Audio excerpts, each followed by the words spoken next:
I was thinking that if I was ever told I had only 1 hour to live, but I could spend it doing whatever I wanted, I'd choose stacking 400 bales of hay in our hayloft on a 97-degree day, because that hour would last an eternity. Normally, we wait until the weather turns cooler to get the hay in, but we were worried that the price is going to skyrocket again this year, so we went ahead and ordered it.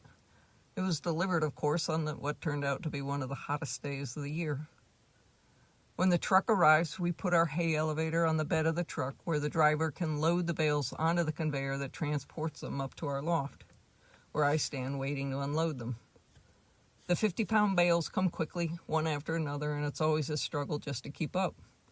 I grab each bale as it comes within reach, but before it falls off the end of the conveyor, either dropping back down to the ground, or worse yet, derailing the rest of the load.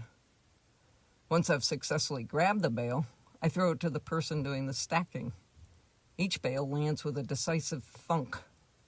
The interminable, mechanical clanking of the hay elevator reminds me incessantly that I forgot to tighten the chain.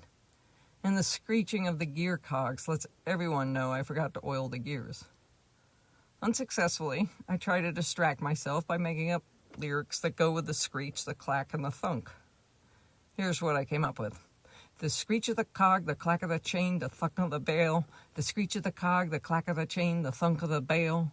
The screech of the cog, I know, it needs a little work.